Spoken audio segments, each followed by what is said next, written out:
तो दिल्ली शराब घोटाले के सिलसिले में deputy CM Manish Sisodia CBI मुख्यालय में पूछताछ का न्योता क्या आया। सियासत गर्म हो गई, सियासत गर्म हुई। अरविंद केजरीवाल सामने आए जैसे कि पूरी उम्मीद थी। ठीक वही होता है, केजरीवाल इसे आजादी की लड़ाई बता देते हैं। भगत सिंह की भी एंट्री होती है। कभी पटेल कभी भगत सिंह का राजनीतिक इस्तेमाल करने का जिक्र बीजेपी करती है। लेकिन सियासत की इस लड़ाई में कई दिलचस्प अभी किस्से आना बाकी है। जहां एक तरफ केजरीवाल खुलकर उनके बचाव में उतर आए, यानी कि मनीष सिसोदिया के चुनाव प्रचार के लिए गुजरात पहुंचे केजरीवाल ने यह तक कह दिया कि ताले टूटेंगे, मनीष सिसोदिया छूटेंगे। इतना ही नहीं, मनीष सिसोदिया को भगत सिंह कहते हुए बीजेपी पर वार भी किया। चुनाव की चिंगोती की चिंगारी भड़क रही है, कोई किसी से कम नहीं। आम आदमी पार्टी तो इस वक्त पूरे फॉर्म में है, पूरे फॉर्म में। आम आदमी पार्टी कह रही है यह आजादी की लड़ाई है। तो क्या आजादी की लड़ाई है या चुनावी लड़ाई है? बीजेपी कह रही है यह आजादी की नहीं, भ्रष्टाचार की लड़ाई है। क्या कोई पटेल हो सकता है? सवाल हमारा यह है, क्या कोई भगत सिंह हो सकता है? आजादी के नायकों का इस्तेमाल क्या राजनीति के लिए हो रहा है? यह जायज है। भ्रष्टाचार का आरोप है, तो फिर भगत सिंह पटेल का इस्तेमाल राजनीतिक कवच के रूप में क्यों किया जा रहा है? आज इसी पर हम चर्चा करेंगे और इस सवाल का जवाब आपसे भी लेंगे कि क्या पटेल और भगत सिंह का राजनीतिक इस्तेमाल आप जायज मानते हैं? जिन्होंने हंसते हंसते देश के लिए, आजाद मुल्क के लिए फांसी के फंदे को चूम लिया, क्या उस भगत सिंह का इस्तेमाल जायज है जो देश की आन बान और शान है? आज इसी पर चर्चा करेंगे। हमारे साथ जुड़ेंगे तमाम मेहमान, कुछ ही देर में स्क्रीन पर दिखाई देंगे आपको। लेकिन सबसे पहले जरा दो बयान सुनिए और फिर उसके बाद सीधा रुख करेंगे अपने मेहमानों की तरफ। हमारे शिक्षा मंत्री है मनीष सिसोदिया। सुना है? किसने सुना है मनीष सिसोदिया का नाम? उन्होंने सारे स्कूल बनवाए हैं, उन्होंने शिक्षा के क्षेत्र में दिल्ली के अंदर गजब किया, इतने सारे शानदार स्कूल बनाए हैं। अभी थोड़े दिन पहले वो गुजरात आए थे। उन्होंने कहा गुजरात में हमारी सरकार बनेगी, गुजरात में भी गांव गांव के अंदर, शहर शहर के अंदर ढेर सारे स्कूल बनाएंगे। अभी उन्होंने गुजरात आना था, लेकिन आज इन लोगों ने मनीष सिसोदिया को गिरफ्तार कर लिया। वो नहीं चाहते कि मनीष सिसोदिया गुजरात में जाके चुनाव का प्रचार करें। 1 महीने तक ये मनीष सिसोदिया को गिरफ्तार करेंगे। जैसे ही 8 तारीख को नतीजे आएंगे, गुजरात में आम आदमी पार्टी की सरकार बनेगी, जेल के ताले टूटेंगे, मनीष सिसोदिया छूटेंगे। जेल के ताले टूटेंगे, जेल के ताले टूटेंगे, मनीष सिसोदिया छूटेंगे। मैं मनीष जी को कहना चाहता हूं, आप चिंता मत करो, आपके ना आने से प्रचार बंद नहीं होने वाला। ये सारी जनता प्रचार कर रही है, घर घर जाके प्रचार कर रही है। तो केजरीवाल अलग अंदाज में अभी जेल नहीं गए, सिसोदिया जी जेल नहीं गए, लेकिन जेल जाने का डिक्लेयर कर दिया। लेकिन इस मुद्दे को लेकर कैसे सुबहवार और पलटवार बीजेपी और आम आदमी पार्टी में हुआ, सिसोदिया ने कैसे निशाना साधा और फिर उसके बाद संबित पात्रा कैसे रण में उतरे बीजेपी की तरफ से, जरा वो भी देखिए और फिर रुख कर रहे हैं अपने मेहमानों की तरफ। लेकिन मैं आज आपको यह कहना चाहता हूं कि हम लोग भगत सिंह के लोग हैं, हम जेल जाने से नहीं डरते।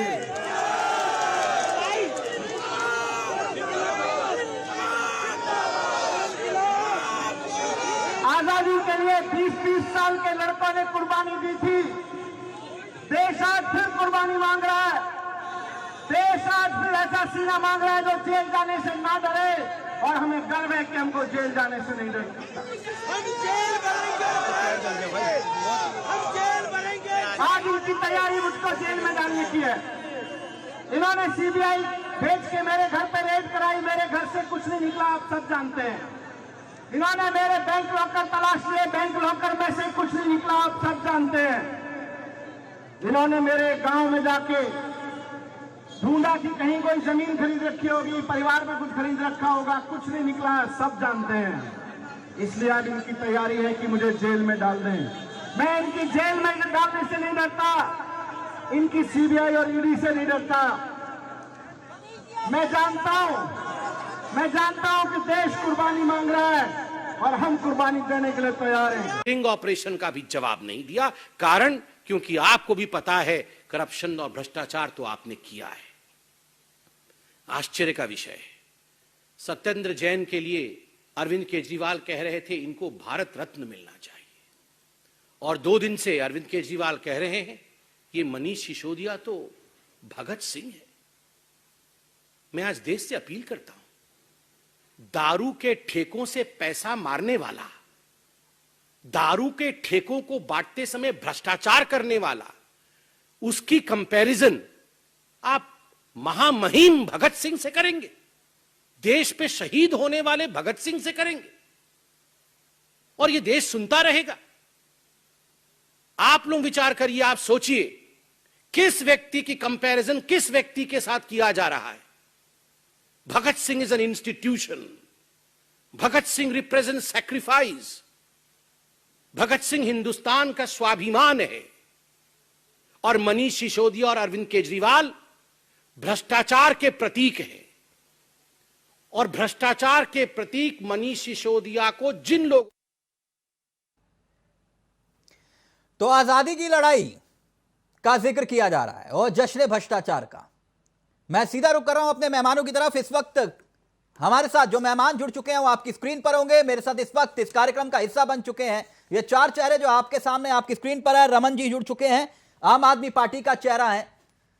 हमारे साथ इस कार्यक्रम का हिस्सा बन चुके हैं कैप्टन भदौरिया जो कि बीजेपी का चेहरा है, सुधा मिश्रा जी कांग्रेस का युवा चेहरा है, और साथ ही हमारे साथ प्रेम जी इस कार्यक्रम का हिस्सा होंगे। प्रेम जी वैसे किसी परिचय के मोहताज नहीं, वरिष्ठ पत्रकार हैं और अपनी बेबाक राय के लिए जाने जाते हैं।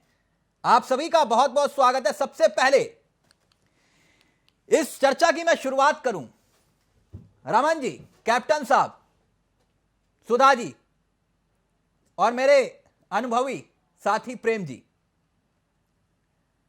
ये जो मसला है कौन सही है कौन गलत है ये जांच एजेंसियां तय करेंगी। मैं बैठ के तय नहीं कर सकता, ये तो जांच एजेंसियां तय करेंगी कि क्या सिसोदिया जी ने कोई भ्रष्टाचार किया या नहीं किया। लेकिन मसला यहां कुछ और है। इस चर्चा को मैं क्यों लेकर आया, इसके पीछे एक वजह है। वजह सिर्फ एक ही है और उस एक बिंदु पर मैं चर्चा को आगे बढ़ाऊंगा एक वाक्य के साथ।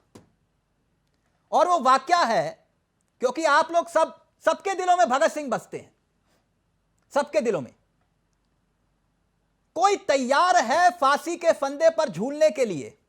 मेरा एक छोटा सा प्रश्न है, कोई तैयार है राजनीति में फांसी के फंदे के लिए झूलने पर?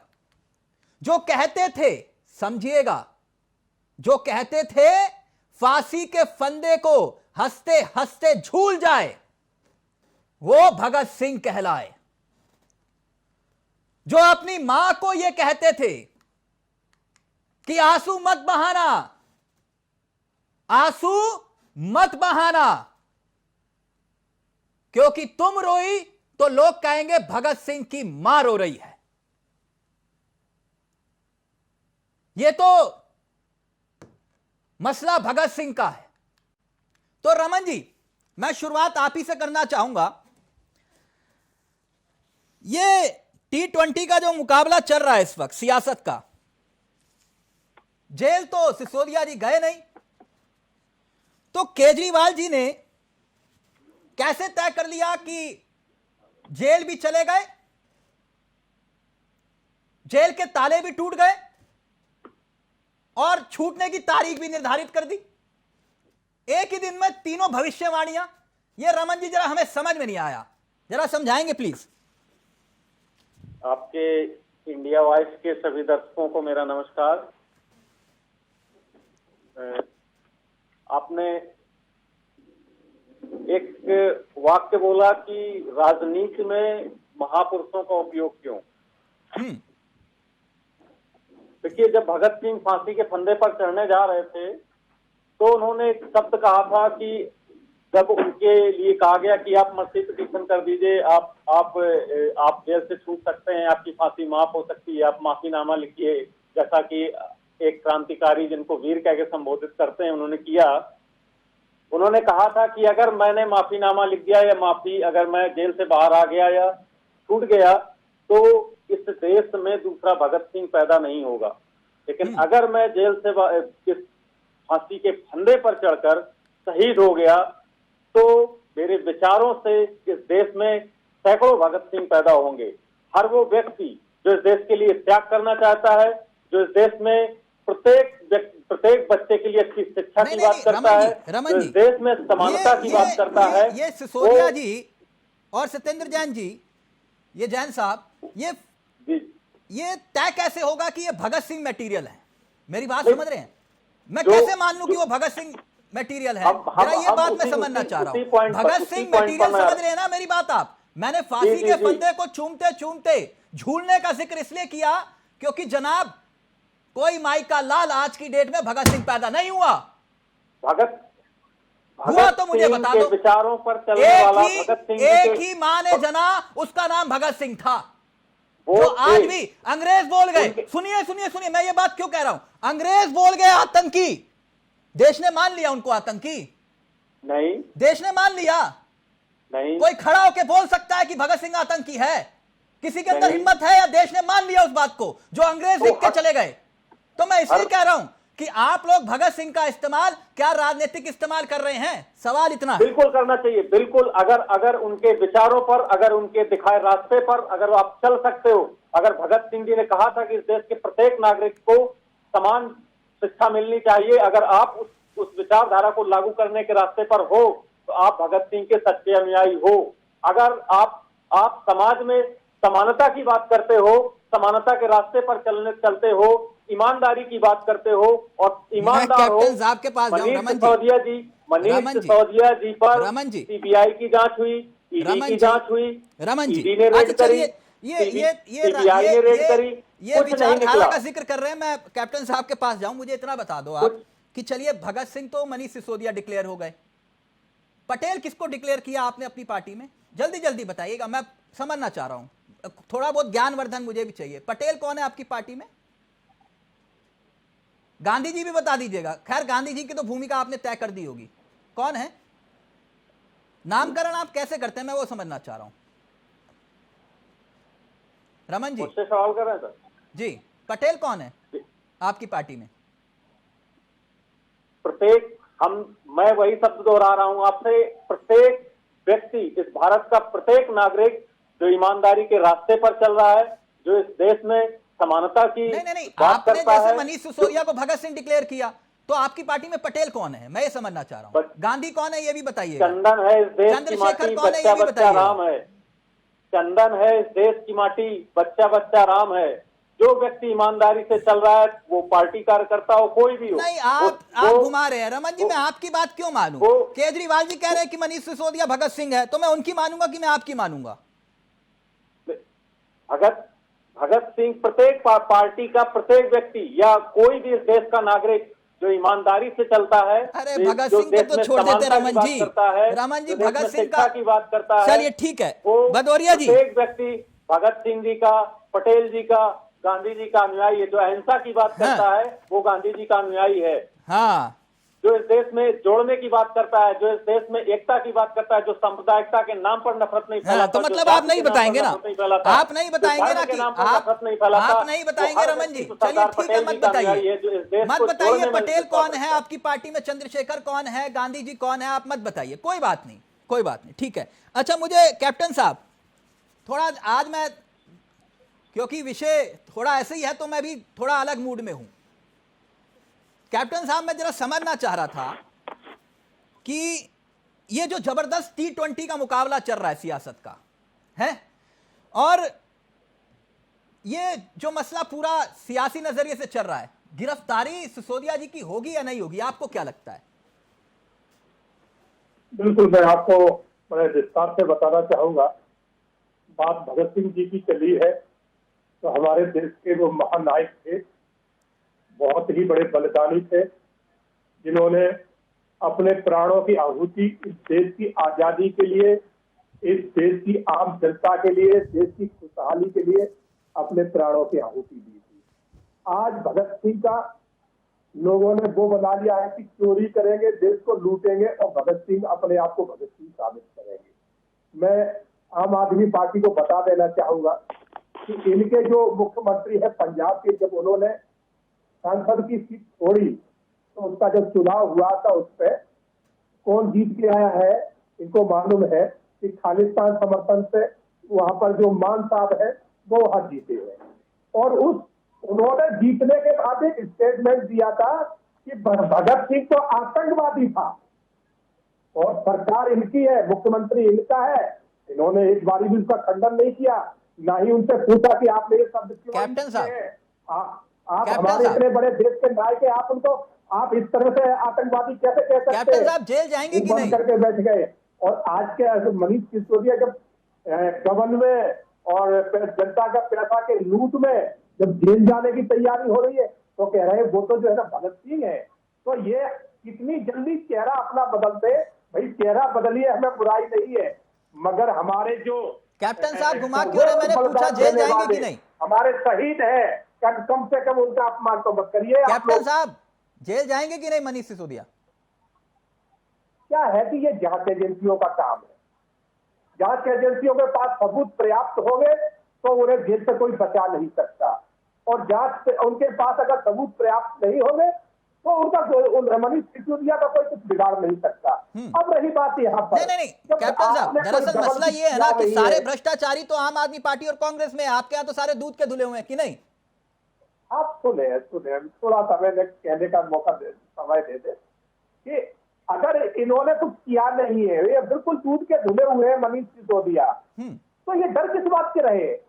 और ये सेम उस नक्शे कदम पर चल रहा है जिस पर कांग्रेस चलती थी। जब 5,000 करोड़ की संपत्ति जिसको बोलते हैं नेशनल हेराल्ड, 5 लाख में कांग्रेस ने घुमा फिरा के जब अपने नाम में गई थी, उसमें भी ईडी ने जो है ना पूछ बताओ करी। नहीं ईडी वाले नहीं भदौरिया जी ये कह रहे हैं ईडी वाले जो हैं सिर्फ कांग्रेस और आम आदमी पार्टी के यहाँ जाते हैं या कभी कभी पश्चिम बंगाल घूम आते हैं, लेकिन कभी बीजेपी राज्यों में नहीं जाते। वो वाला फॉर्मूला क्या है? बिल्कुल, मैं इसे कहना चाहूंगा कि बीजेपी का कोई अगर आपकी निगाह में है तो आप सबूत लाइए ना, कहने से काम नहीं चलेगा ना। नहीं सबूत तो वही है, सबूत तो वही है जो आपकी पार्टी में शामिल हो गया वो दूध का धुल गया कि नहीं? नहीं, आप एक बात को मान के चले, हमारी पार्टी में दूध का नहीं धुल गया है। हाँ। अगर उस पर कोई भ्रष्टाचार के आरोप पहले लगे थे तो आप एक आरोप बता दे, एक केस बता दे, हमारी पार्टी ने उनको वापस लिया हो। हेमंत बिस्वा आरोप ना तो उनसे हेमंत बिस्वा शर्मा और ना ही उनसे केस उनसे वापस हेमंत बिस्वा भदौरिया साहब नाम ले रहा हूं, बताइए ना, मैं नाम ले रहा हूं। आरोप आपने लगाए थे 2013 आपदा घोटाला, विजय बोगड़ा नाम आपने लिया था, प्रधानमंत्री ने सड़क पर खड़े होकर ऐलान किया था आपदा घोटाला, और नाम लूं सर, ये तो मुख्यमंत्री के चेहरे। अगर उनके ऊपर आरोप है तो आप ये बताइए क्या हमने उनके ऊपर से केस वापस ले लिया? केस तो वापस नहीं लिया है ना। अच्छा ओके अब इस पर फैसला कोर्ट करेगा ना। हाँ। कोर्ट फैसला करेगा, मैं उनके बचाव में ओके सर, मैं समझ गया फैसला करेगा कि वो जेल जाएंगे या बरी होंगे। मैं एक बात और आपको बताना चाहूंगा, हमारे माननीय पूर्व जो है ना उप प्रधानमंत्री अटल बिहारी आडवाणी जी पे एक आरोप लगा था, उन्होंने तुरंत अपने पद से इस्तीफा दे दिया था, और वो पार्टी में जब आए थे, जब वो इज्जत बेदाग बरी हुए थे कोर्ट पे, और इधर तो सत्येंद्र जैन देख लिया 6 महीने से जेल में बंद है, मंत्री आपकी पार्टी में आरोप नहीं लगे? तो डर है इनको आपकी पार्टी में किसी पर आरोप नहीं लगे? मंत्री पद से हटाया तो केजरीवाल भी ठीक, ओके सुधा मिश्रा जी, फिर उसके बाद में प्रेम सर आपके पास आ रहा हूं। सुधा जी मेरा मसला तो सिर्फ एक ही है। आज मैं समझना चाह रहा हूं किसकी क्या भूमिका आम आदमी पार्टी ने तय की। भगत सिंह मनीष सिसोदिया हो गए, पटेल की भूमिका भी तय कर दी होगी, गांधी जी तो मुझे मालूम है कि केजरीवाल जी अपने आप को ही घोषित करेंगे, वो जगह कोई नहीं ले पाएगा। तो ये जो मसला है, खैर ये आप ही के जितने भी हैं, भगत सिंह जी को तो आपने छोड़ो, वो था, चलिए जो भी है, लेकिन ये चार्टर्ड प्लेन में घूमने वाले भगत सिंह मैं पहली बार देख रहा हूं। जी बिल्कुल, है ना? तिलक जी, जो दिल्ली से गुजरात चंद घंटों और चंद मिनटों में पहुंच जाए, पहली बार मैंने ऐसा भगत सिंह देखा, चार्टर्ड प्लेन में बैठकर हैं, छेना मुर्गी खाए और कहे कि भैया मैं भगत सिंह हूं, जिंदाबाद जिंदाबाद, और सारे चोर हैं। ये मैंने पहली बार देखा। आपको क्या लग रहा है? क्योंकि आप लोग कहते थे ये आम आदमी पार्टी और बीजेपी दोनों एक दूसरे की बी टीम है। जी बिल्कुल। तो ये मैं समझ नहीं पा रहा, ये आपस में ए बी टीम क्यों लड़ रही है? जी बिल्कुल, बताती हूँ मैं तिलक जी। जो नूरा कुश्ती इनकी चालू है, सबसे पहले अभी इन्होंने कहा कि अनुयायी हैं, और शायद रमन भाई को ये नहीं पता कि अनुयायी उनके पीछे चलते हैं, खुद वो ही नहीं बन जाते हैं। तो इन्होंने जो बड़ी बड़ी बातें की कि गांधी जी, पटेल जी, हम उनके अनुयायी हैं, तो मैं जोड़ना चाहूंगी आपके उसी प्रश्न में, अन्ना हजारे जी फिर कहाँ कौन है? भाई शुरुआत तो वहीं से हुई थी, लेकिन इस प्रश्न का जवाब नहीं होगा, क्योंकि भगत जी की बात हो रही है, भगत सिंह जी की बात हो रही है। शायद कहते हैं ना कि कह देना, नाम सुन के इनकलाब जिंदाबाद बोल देना, लेकिन उस व्यक्ति के बारे में जानना। उन्होंने कहा था कि बम और पिस्तौल क्रांति नहीं करते हैं, जो हमारे विचार होते हैं उसकी तलवार की जो धार होती है वो क्रांति करती है। कांग्रेस वाले तो अन्ना जी की दुहाई ना दें। आप प्लीज, मैंने आपके बीच में कुछ इंटरप्ट नहीं किया था। तो ये मुस्कान जो होती है ना, ये अपने आप को उपहास के उस तरफ ले जाती है, तो आप थोड़ा सा धैर्य रखें, अपने टाइम पे आप बोल दीजिएगा। कांग्रेस वाले तो कम से कम सुधा जी, अन्ना जी की दुहाई ना दें। ये आप सिखाने वाले नहीं होते कौन कितना करेगा। आप कौन होते बताने वाले सबको कि आप इतना कर सकते, इतना नहीं। आपने बोला आपको किसी ने नहीं रोका। अन्ना जी आंदोलन के लिए जा रहे थे, आपने उनको जेल भेजने का काम किया। आप लोगों को शर्म आनी चाहिए। मुझे आपत्ति है ऐसे लोगों से जो हमारे महापुरुषों के नाम को लेके अपनी राजनीति चमकाना चाहते हैं। आपने उनको जेल भेजने का काम किया, और आप कांग्रेस की तो आज आप अन्ना जी की दुहाई दे रही है। आपसे कांग्रेस अन्ना जी की दुहाई दे रही है। जब जो जीवित व्यक्तियों की इज्जत 14 दिन तक अन्ना जी अनशन पर बैठे रहे, 14 दिन तक विचार करते रहे कि मांगे मानी जाए कि ना मानी जाए, और आज आप अन्ना के हितैषी बन रहे हैं। आज आप अन्ना जी की दुहाई दे रहे हैं। आप लोगों की अन्ना जी की दुहाई दे रहे हैं। खड़ा कर रही हूँ मैं, आपकी अन्ना जी की दुहाई दे रहे हैं। खड़ा कर रही हूँ कि जिन विचारों की हम बात करते हैं, भगत सिंह हमारे विचारों में है। भगत सिंह को हमने पढ़ के जीना सीखा है। उस विचारों की राजनीति करना सीखिए। किसी का नाम लेके आप उन विचारों को पढ़ के सीखा नहीं, उन विचारों को लागू किया। आजादी के बाद कांग्रेस ने कभी भगत सिंह का नाम लिया? रुकिए एक मिनट सुधा जी, एक मिनट, मैं प्रेम जी को डिबेट में लेकर आ रहा हूँ। सुधा जी, मेरे एक सवाल का जवाब दे दीजिए, एक सवाल का जवाब। पूरी नहीं होने दी और बीच में इन्होंने मेरा सवाल ले लीजिए, गुस्सा मत करिए, सवाल ले लीजिए। मेरा सवाल सिर्फ इतना है कि आपने कहा कि ये राजनीति में इस्तेमाल कर रहे हैं महापुरुषों का, तो गांधी का राजनीतिक इस्तेमाल किसने नहीं किया? कांग्रेस ने? नहीं, राजनीतिक इस्तेमाल ये नहीं। किसी ने कहा कि मैं गांधी हूँ, किसी ने कहा नहीं मैं भगत सिंह हूँ। बात होती है विचारों को, आप अपने विचारों में कितना उसको आत्मसात करते हैं। आप जानते हैं कि नौजवानों को उन्होंने संबोधित करते हुए भगत सिंह ने क्या कहा था कि आपको अस्त्र और शस्त्र उठाने की जरूरत नहीं है। आपको इतिहास के नाजुक समय में मैडम जिनका आप जिक्र कर रहे हैं, किसको गांधी परिवार विरासत में सरनेम में मिला है, उसका एक अलग इतिहास है। मैं इसलिए कह रहा हूं कि ऐसा नहीं है कि आप भी दूध के धुले हुए हैं। नहीं, देखिए, दूध का धुला और दही का धुला इसकी बात नहीं हो रही है। इतिहास के उन महापुरुषों को लेके जो राजनीति हो रही है ना, तिलक जी, प्रश्न इस पे, उस सूचना पे प्रश्न चिन्ह खड़ा है कि कैसे राजनीति को चमकाने नहीं, आपने मेरे सवाल को गोल कर दिया, आपने मेरे सवाल को गोल कर दिया, मैं उस पर आ रहा हूं। लेकिन प्रेम जी, एक लाइन बोलना चाहती हूँ। संदेश कहाँ से आ रहा है? ये जो तिलक, जो ये भगत सिंह बन जा रहे हैं, जब अध्यक्ष कोई बोल सकता है कि नरेंद्र नहीं सुरेंद्र हैं, तो अब ये भगत सिंह बनने को तैयार हैं। तो राजनीति में संदेश कहाँ से मिल रहा है? और मैं कहती हूँ ना, नुरा कुश्ती चल रही है। एक कहता है कि नहीं नरेंद्र नहीं, नरों के राजा नहीं, सुरेंद्र है, तो जाहिर सी बात है भगत सिंह बनने को तैयार बैठे हुए हैं। राजनीति में ये राजनीतिकरण जो किया गया है ना, अच्छा प्रेम सर, एक बार, अच्छा हो गया मैडम, हो गया, ओके। ये प्रेम सर, आपका राजनीतिक पत्रकारिता अनुभव मुझसे कई ज्यादा है। मैं इसलिए ये प्रश्न आपसे पूछ रहा हूं, आप मेरे बड़े भी हैं पत्रकारिता जगत में। मुझे एक बात समझाइए, मैंने तो आज तक के इतिहास में बड़े बड़े नेताओं की, बड़े बड़े महापुरुषों की, जो अपने आप को तथाकथित महापुरुष कहते थे, सबकी गिरफ्तारियां देखी। बड़े बड़े लोगों की गिरफ्तारियां, गिरफ्तारी होने के बाद बवाल हुआ। लेकिन आज मैं पहली बार देख रहा हूं कि गिरफ्तारी से पहले गिरफ्तारी को अनाउंस कर दिया गया। बाकायदा ये ट्वीट्स देखिए। लेकिन अब ये सियासत का नजरिया देखिए कि तुलना भ्रष्टाचार के मामले में भगत सिंह से की जा रही है। आरोप सिद्ध नहीं हुआ, आरोप कोई किसी पर भी लगा सकता है, लेकिन क्या भगत सिंह से तुलना जायज है? प्रेम जी। जी, आपके प्रश्न में 2-3 प्रश्न हैं। पहले भगत सिंह से तुलना वाले सवाल पर आते हैं कि भगत सिंह का नाम लेना आजाद हिंदुस्तान में कोई गुनाह है क्या? भगत सिंह के रास्ते पर चलने की बात करना, भगत सिंह को अपनाना किसी तरह से क्या गुनाह हो सकता है? अब है कि भगत सिंह बन सकते हैं कि नहीं बन सकते। भगत सिंह क्या कोई दूसरे क्रांतिकारी भी, मान लीजिए जेल में 63 दिन अनशन करके हमारे यतीन्द्रनाथ दास जी शहीद हुए, तो कोई दूसरा यतीन्द्रनाथ दास बन सकते क्या? नहीं बन सकते। वो कुर्बानियों का इतिहास है। अब हम ये भी कहते, अरे अंग्रेजों का राज था, अंग्रेजों के राज में कभी कोई अंग्रेज फांसी पर चढ़ा क्या? कभी किसी अंग्रेज के खिलाफ भ्रष्टाचार के मुकदमे लगे क्या? कभी किसी अंग्रेज के खिलाफ सेडिशन के चार्ज लगे क्या? नहीं लगे। आज आजाद हिंदुस्तान में भी सत्ताधारी दल, आप कहना क्या चाह रहे हैं? मैं कंपेयर कर रहा हूँ। आप भगत सिंह खोज रहे हैं। अच्छा, मुझे लगा कि आप सत्ता से कंपेयर कर रहे हैं। तुलना कर रहे हैं।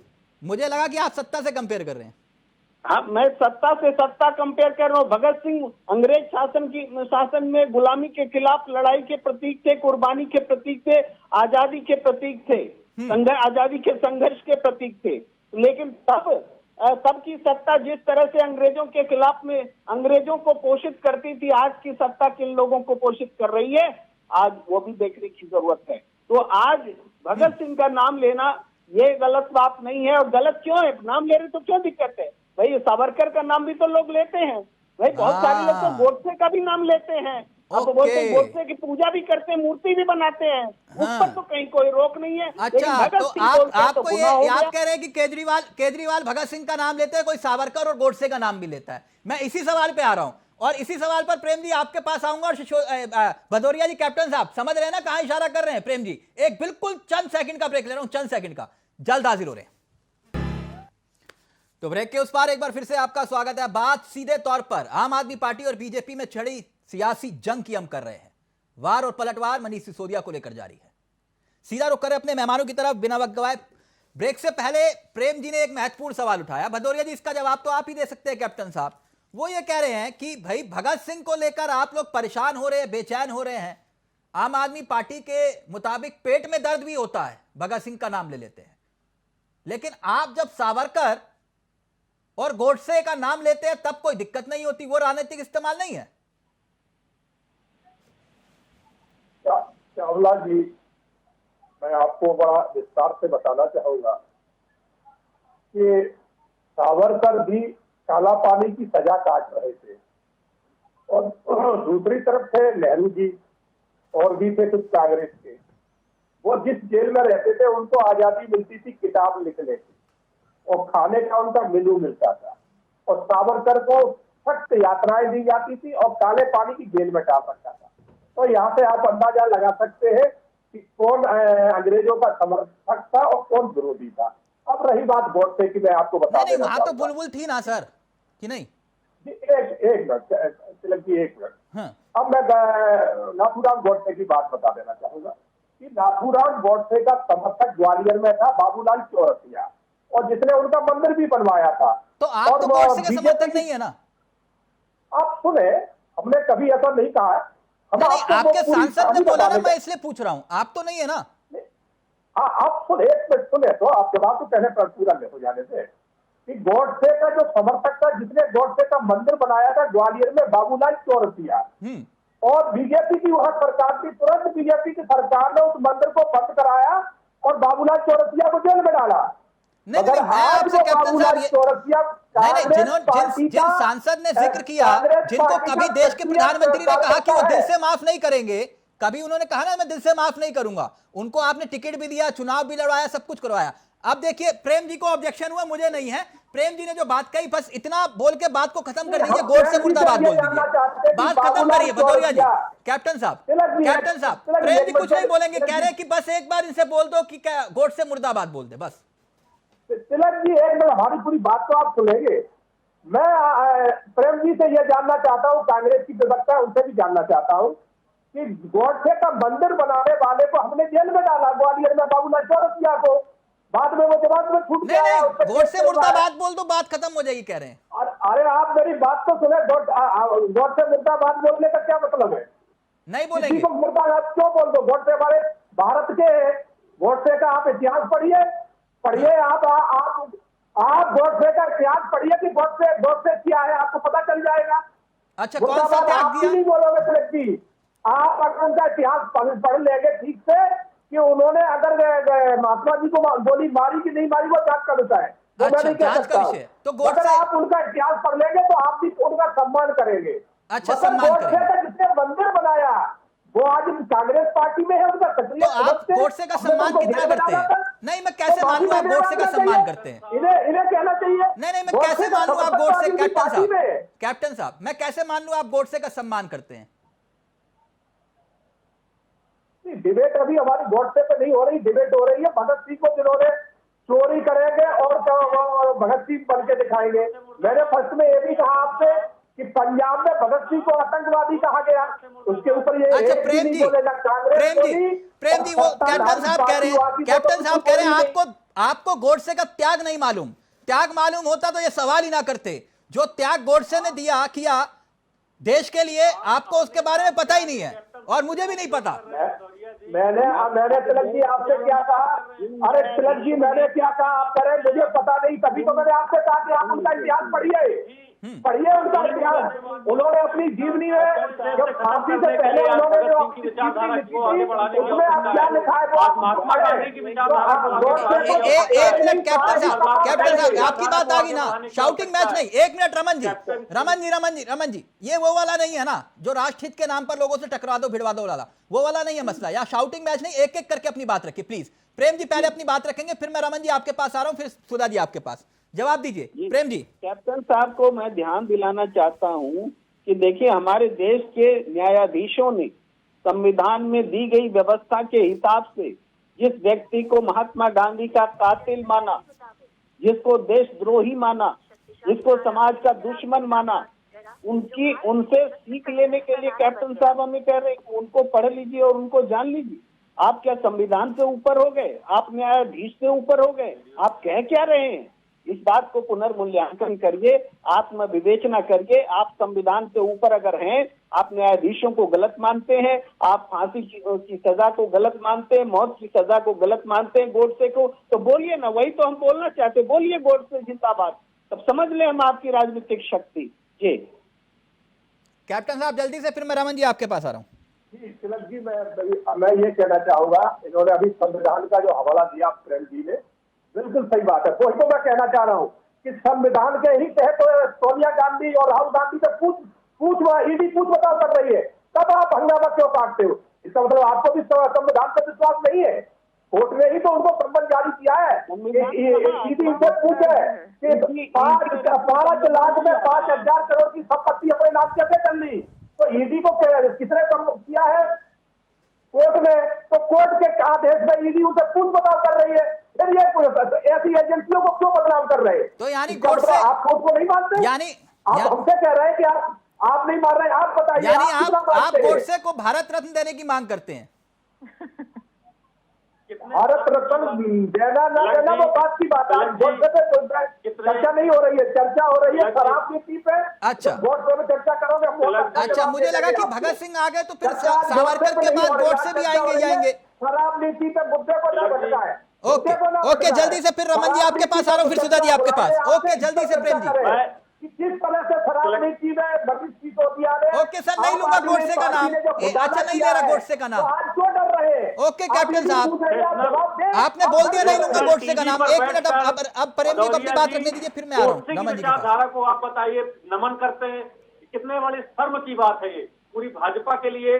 आप भारतीय जनता पार्टी के प्रवक्ता हैं, एक नेशनल टीवी पर बैठकर आप आप कोर्ट से सम्मान नहीं बता रहे हैं। इसीलिए इस देश में गांधी के विचार को आगे बढ़ाने की आवश्यकता है। इसीलिए इस देश में भगत सिंह की विचारधारा को आगे बढ़ाने की आवश्यकता है। चलने वाले भगत सिंह की विचारधारा रखने वाले उन्हीं आपको माफी मांगनी चाहिए भदौरिया जी। आप एक नेशनल टीवी पर बैठकर गोडसे की विचारधारा को सम्मान नहीं बता रहे हैं। माफी मांगनी चाहिए आपको, पूरे देश से माफी मांगनी चाहिए आपको। आप गोडसे की बात कर रहे हैं। आपने खंडन क्यों नहीं किया? आपने ऐसे सांसद को बुला के क्यों नहीं उस पर FIR दर्ज कराई? बताइए, जवाब दीजिए। भगत सिंह को जब आतंकवादी पंजाब में कहा गया, वो भी छोटे बूढ़े ने नहीं कहा था, एक सांसद ने कहा है। आपने क्यों नहीं उसको गिरफ्तार किया? क्यों नहीं मुकदमा दर्ज किया? आपने क्यों नहीं पूछा? ये तो अभी की बात है, ज्यादा पुरानी भी नहीं है। ओके, एक minute Raman ji, okay captain साहब एक मिनट आराम से। रमन जी, मैं एक बात समझना चाह रहा था, मुझे जरा समझाइएगा। देखिए, जैसे ही ये पूरा प्रकरण और विवाद सामने आया तो केजरीवाल जी ने सड़क पर घूम रहे, टहल रहे और जलसे और जुलूस में शामिल मनीष सिसोदिया जी को गिरफ्तारी का ऐलान करवा दिया। ठीक, फिर इसके बाद ताले भी टूट गए। गुजरात में जाते ही आपने कहा कि ताले टूटेंगे। फिर उसके बाद आपने गिरफ्तारी के बाद रिहाई का दिन भी मुकर्रर कर दिया, कहा कि इस दिन रिहाई हो जाएगी, है ना? मैंने तो नहीं कहा, आप ही के नेता ने कहा। अब बाई चांस, इफ और बट सिसोदिया जी गिरफ्तार नहीं हुए, क्योंकि केजरीवाल तो अपनी बात के पक्के हैं, कमिटमेंट कर दी तो कर दी, मुकरते नहीं है, चाहे बच्चों की कसम भी खुलवा लो। तो फिर सिसोदिया जी को क्या वापस जेल भिजवाओगे जबरदस्ती? अगर वो तो अब गिरफ्तार तो हो गए ना, केजरीवाल जी ने गिरफ्तार करवा दिया, ताले भी तुड़वा दिए और उसके बाद तारीख मुकर्रर कर दी, तो वापस जेल भिजवाओगे कि नहीं भिजवाओगे? क्योंकि कमिटमेंट तो कमिटमेंट होता है और केजरीवाल का कमिटमेंट तो सब जानते हैं कि नहीं?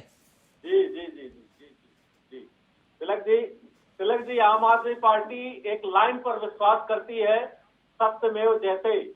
आम आदमी पार्टी में जब हमारे नेता ईमानदारी से काम करते हैं, जब मनीष सिसोदिया जी पूरी ईमानदारी के साथ काम करते हैं, और हमें अपने देश की न्याय प्रणाली पर पूरा विश्वास है कि भाजपा कितने भी आरोप लगा ले, कि भारतीय जनता पार्टी कितनी भी जांच करा ले, CBI भेज दे, ED भेज दे, इंटेलिजेंस, ये विक्टिम कार्ड क्यों खेलते हो बार बार रमन जी? रमन जी, अच्छा थोड़ी लगता है हर बात पे विक्टिम कार्ड? हमको भारत की न्याय प्रणाली में पूरी आस्था है, हमको एक पूर्ण विश्वास है कि आम आदमी पार्टी का हमारे प्रत्येक नेता, प्रत्येक मंत्री न्यायालय से बेदाग होकर वापस लौटेंगे। अभी आपने कैप्टन साहब एक मिनट प्लीज। इन्होंने जबरदस्ती 3 महीने से जेल में रखा हुआ है। पहले इन्होंने जब हाई कोर्ट ने बोला, क्या कोर्ट को भी खरीद लिया क्या इन्होंने? आप सबूत पेश करिए। कोर्ट को भी इन्होंने खरीद कहा लिया भाई क्या? साहब जज बदल दो। कोर्ट को भी खरीद लिया क्या? कोर्ट को भी खरीद लिया? नहीं, कोर्ट न्याय करेगा, इस पर विश्वास है हमको। हाँ। हम पूरी ईमानदारी से काम तो कर रहे हैं, इस सबको पर ये मत विश्वास बोलो है ना, हमको। हिट एंड रन की बात कब नहीं तक है। चलेगा रमन जी? कोर्ट पर विश्वास है, हमारी ईमानदारी पर हमको विश्वास है। इसलिए सुधा जी। अरविंद जी बोलते हैं कि जिस दिन सर, गुजरात चुनाव खत्म होंगे, जांच भी आपकी, पूरा खेल वकील गुजरात भी चुनाव का, आपके, जिस तरह से कहते कोर्ट थे भी आप, कि सजा भी आप मुकर्रर करते हैं, जेल भी आप भेजते हैं, रिहाई की तारीख भी मुकर्रर कर देते हैं और ताले भी तुड़वा देते हैं, जी, है ना? तो फिर और किसी की जरूरत क्या, जब आप खुद ही अपने आप में जांच एजेंसी हैं? गिरफ्तारी भी आपने करवाई, ताले भी आपने तुड़वा दिए, ताले तुड़वाने के बाद आपने रिहाई की तारीख मुकर्रर कर दी, जांच भी खुद करवा दी और कहा कि नहीं जी ये तो कुछ भी नहीं है जी। ईमानदारी का आत्मविश्वास मान सकते हैं तिलक जी, बहुत बढ़िया, ईमानदारी का आत्मविश्वास मान, बहुत बढ़िया। यानी कि आप जो है, आप गंगा धुले हुए, दूध के धुले हुए और सारे भ्रष्टाचारी, जो सर्टिफिकेट आपने बांट दिए। ठीक सर, ये सर्टिफिकेट तो सर भाजपा के पास है, ये तो भाजपा के पास है कि जितने जाते हैं, जितने कोई सुधा मैडम, मेरे को एक बात आपने समझाई नहीं, फिर मैं प्रेम सर के पास जा रहा हूं। ये आपस में इनका इलू इलू क्यों चल रहा है, मैं ये समझना चाह रहा हूं। जब आपने कहा कि भाई इनके बीच में इलू इलू है, ये दोनों एक दूसरे के बिना नहीं रह सकते और कांग्रेस को डैमेज करने के लिए काम करते हैं, लेकिन फिर ये तलाक तलाक तलाक क्यों बोल रहे हैं? क्या लगता है आपको? तिलक जी, ये जो गुजरात की सियासत है और उसमें जो इलू इलू वाला फैक्टर है, ये दरअसल मैं तो नहीं मानता। मैं मानता हूं कि ये भारतीय जनता पार्टी की रणनीति है और लेकिन आम आदमी पार्टी मिली हुई है बीजेपी से, ऐसा मैं नहीं मानता। बी टीम है वो भी नहीं मानता। क्या है कि एक बात सीधे सोचिए, सब लोग ईमानदारी से सोचिए कि अगर आम आदमी पार्टी वास्तव में बीजेपी के मुकाबले होती गुजरात के मैदान में, तो वो आम आदमी पार्टी के नेता को ठीक चुनाव के वक्त शहीद क्यों करने जाती? क्यों ऐसे समय में वो जेल भेजने को सोचेगी? जब उसके मुकाबले आम आदमी पार्टी हो तो जाहिर है उसको राजनीतिक फायदा मिलेगा। बीजेपी का थिंक टैंक इतना तो दिवालिया नहीं हो गया है कि अपने ही खिलाफ अपनी मुख्य प्रतिद्वंदी को वहां खड़ा करे। इसका मतलब ये है कि आम आदमी पार्टी को मुख्य प्रतिद्वंदी मानते हैं आप? नहीं, अगली पंक्ति सुनिए, मैं वही कह रहा हूँ कि इसका मतलब है कि आम आदमी पार्टी मुख्य प्रतिद्वंदी नहीं है, और नहीं है इसीलिए मुख्य प्रतिद्वंदी जो है कांग्रेस, उसके मुकाबले आम आदमी पार्टी कैसे खड़ी हो ताकि उनके विरोधी वोट जो बीजेपी के वो बट जाए। बिल्कुल, ये उनकी रणनीति है। है। सुधा जी जल्दी से, बात तो बड़ी कह रहे हैं, बात तो बहुत गंभीर कह रहे हैं प्रेम जी, कि नहीं? जी बिल्कुल, प्रेम जी की बात होता क्या है कि नूरा कुश्ती हम लोग कहते हैं, एक्चुअल में जब देखा इन्होंने कि अब आप वाला जो शहर का था, शहरों में चल रहे थे, ग्रामीण की तरफ उनका झुकाव छोड़ के फिर शहरों की तरफ आया, तो भाजपा के बीच में जो हमारे चाणक्य जी कहे जाती है, मैंने प्रयोग किया है, उस पर ध्यान दीजिएगा। तो ये जो खलबली है, ये सब खलबली इसीलिए है। दूसरी बात, भदौरिया साहब बहुत सारे प्रश्न कर रहे थे, इन्होंने दो नाम लिए थे, जवाहरलाल नेहरू जी का, और उन्होंने नाम लिया था हमारे सावरकर जी का नाम लिया था। नहीं, गोडसे का नाम भी लिया था। नहीं, मैं बताती हूँ, उन्होंने जो कंपेयर किया था किताबों के लिखने का और इनके खाना न मिलने की जो बात की थी। आप लोगों को क्या इस बात पे एतराज है कि जो अमृत महोत्सव के नाम पे आप देश की हर जनता के टैक्स को खत्म करने पे लगे हुए हैं, सारे महोत्सव के नाम पे? जिस प्रधानमंत्री ने आपको खड़ा होने लायक बनाया, आप उसकी तुलना उस व्यक्ति से कर रहे हैं जो बुलबुल के कंधे पे सवार होकर टहलाता था। आप लोगों को समझ में आता है कि जब आप कुछ भी कहते हैं उसके कहने के परिणाम क्या होने वाले हैं, इससे आपको मतलब नहीं है। इतने प्रश्न दागने के बाद मैं 7 नाम केवल लेना चाहूंगी और भदौरिया सर से बहुत सम्मान से पूछना चाहूंगी कि आपने सब पे लगाया, सब लोग भ्रष्ट हैं, मान लेते हैं भ्रष्ट हैं, लेकिन ये 7 लोगों के जो नाम सामने दिखते हैं, येदियुरप्पा जी, रेड्डी बंधुओं के नाम हैं, उसके बाद हेमंत बिस्वा शर्मा जी हैं, शिवराज सिंह चौहान जी हैं, मैं घोटालों के नाम नहीं लूंगी, मुकुल रॉय जी हैं, निशंक जी हैं और नारायण राणे जी हैं।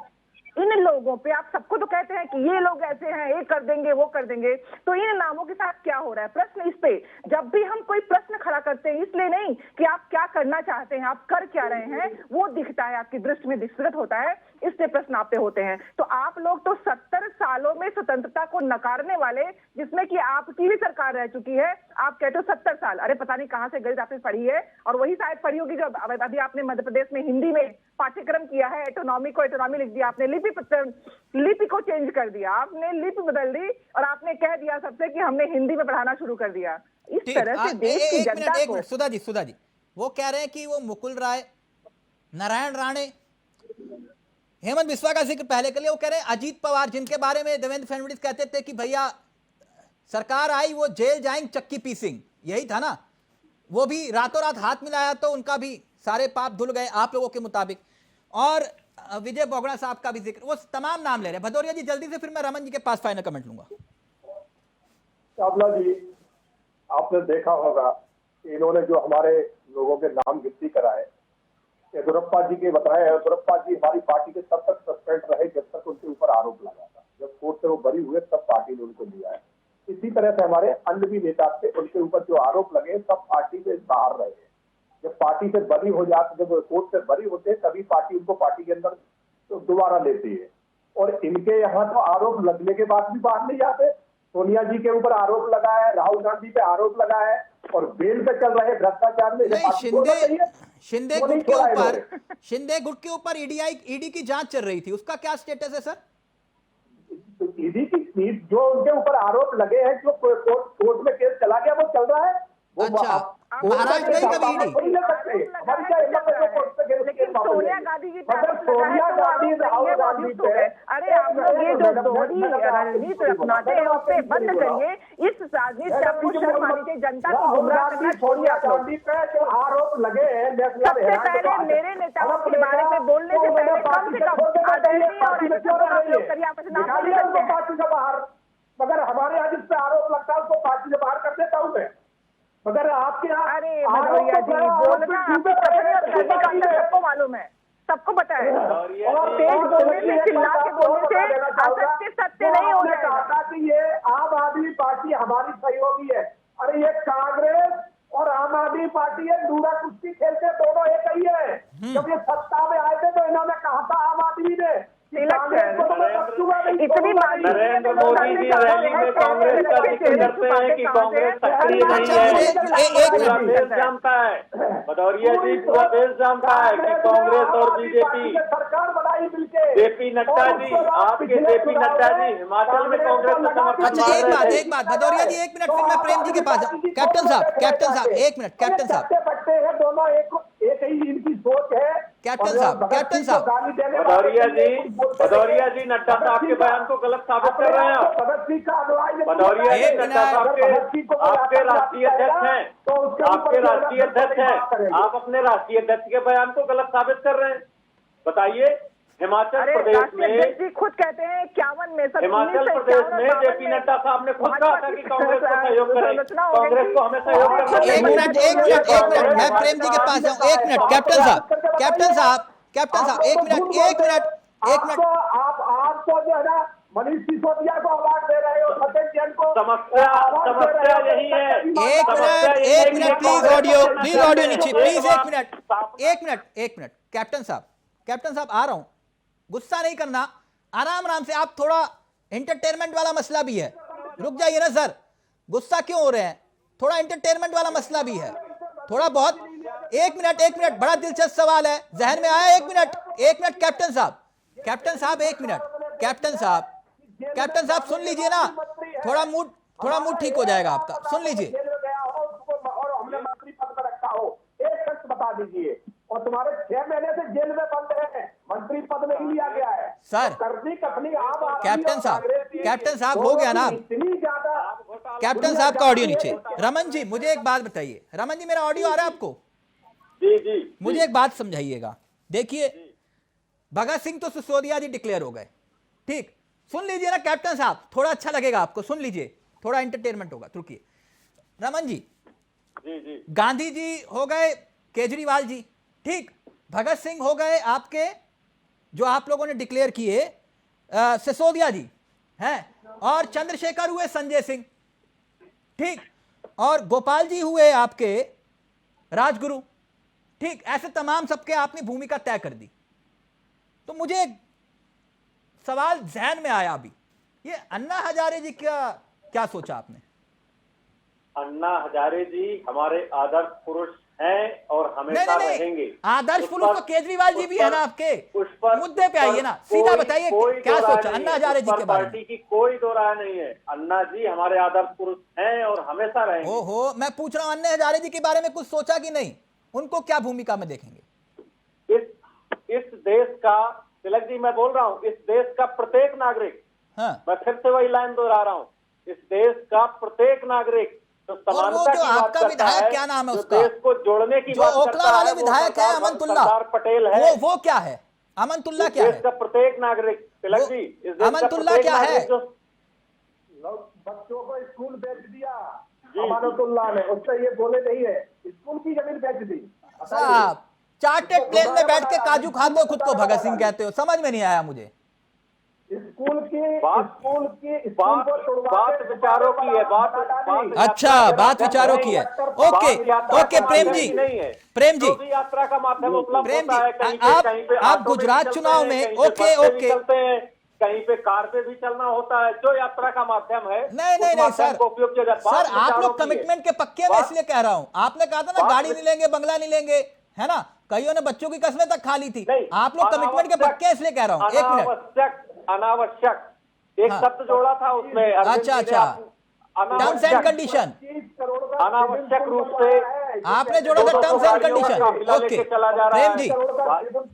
प्रेम जी 1 मिनट, आज भी हमारे कोई सांसद किसी प्रकार की सुरक्षा नहीं लेते, हाँ सर ठीक है, बिल्कुल प्रकार की सुरक्षा नहीं लेते। बिल्कुल सही कहा आपने, ना गाड़ी लेते हो, ना बंगला लेते हो, ना फ्री में बिजली लेते हो, आप कोई दिक्कत नहीं है, सिर्फ देते ही देते हो। अनावश्यक। ओके 1 मिनट आम आदमी पार्टी प्रेम जी अब 1 मिनट प्रेम जी, जो सुविधाएं तिलक जी, जो सुविधाएं नेताओं को मिलती हैं, वो पूरी सुविधाएं इस देश के प्रत्येक नागरिक को मिलनी चाहिए। अगर देश के सांसद, विधायक और मंत्री, मुख्यमंत्री फ्री की बिजली जला सकते हैं, तो इस देश के गरीब व्यक्ति को भी ये पूरा अधिकार है कि वो भी 200 यूनिट फ्री बिजली जलाए। अच्छी बात, अच्छी बात। अन्ना हजारे नहीं बताया, अमनतुल्लाह नहीं बताया। ओके, प्रेम जी, मंत्री फ्री की गाड़ियों में चल सकते हैं, तो इस देश का भी, देश के नागरिकों का भी अधिकार है कि सार्वजनिक रमन जी हो गया ना, करने की उनकी पूरी अब छूट प्रेस होनी चाहिए। कॉन्फ्रेंस कर देना, मैं भिजवा दूंगा किसी को। अब रुक जाइए एक मिनट। ये प्रेम सर, मैं समझना चाह रहा था, ये जो आम आदमी पार्टी जेब में विक्टिम कार्ड भी है, हिट और रन, हिट एंड रन, आज तक नहीं पता चला किसका फोन आया था, कौन खरीद रहा था, कितने में खरीद रहा था, कौन पैसा दे रहा था, ये समझ में किसी को नहीं आया। अब ये जो राजनीति का जो आकार बदला है, इसको आप किस नजरिए से देखते हैं? क्योंकि भगत सिंह की एंट्री हो गई, चंद्रशेखर की एंट्री हो गई, है ना, पटेल की एंट्री हो गई, तो ये किस नजरिए से देखते हैं? ये फायदा पहुंचाएगा गुजरात चुनाव में आम आदमी पार्टी को, जो विक्टिम कार्ड लेकर जेब में घूम रहे हैं उससे?